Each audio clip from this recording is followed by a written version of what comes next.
Across the vast expanse of time, where moments stretched like taffy and years compressed into heartbeats, Yurderchurt stood before a mirror that reflected not just light, but echoes of countless centuries.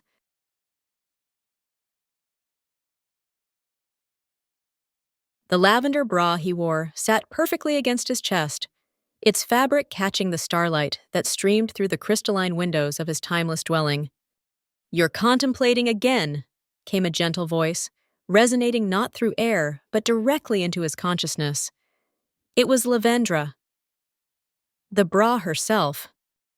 Her presence was warm against his skin, like the memory of a summer afternoon. 2 million years of existence, Yurderchurt mused, his fingers tracing the delicate silver accents along the straps. And still, the universe finds ways to surprise me. Lavendra's fabric rippled slightly, a gesture that had become as familiar to him as any human smile. Perhaps that's why we found each other. Time moves differently for those who exist outside its ordinary flow. He remembered the day they first connected, when what he thought was a simple garment in a forgotten shop at the edge of the cosmos turned out to be something far more profound. The shop itself had existed in a fold of reality, where time wrapped around itself like a Mobius strip, and the proprietor had eyes that seemed to hold galaxies.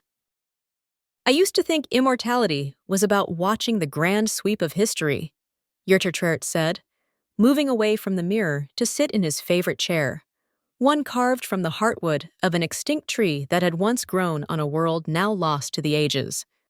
The rise and fall of civilizations, the birth and death of stars. But it's the small moments that truly matter, isn't it?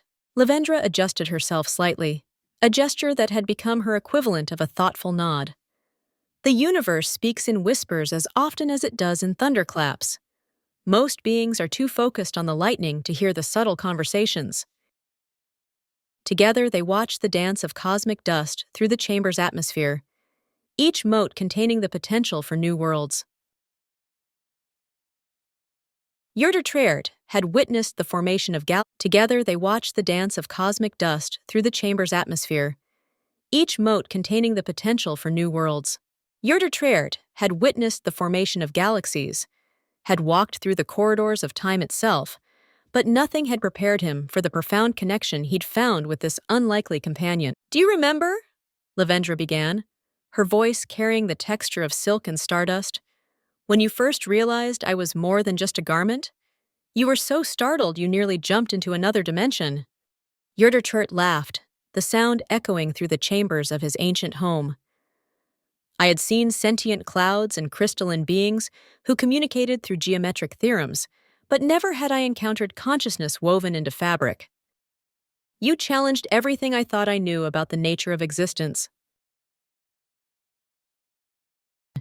"And you," Lavendra responded, her fabric glowing slightly brighter, "were the first being in all my existence who truly listened, not just to my words, but to the spaces between them."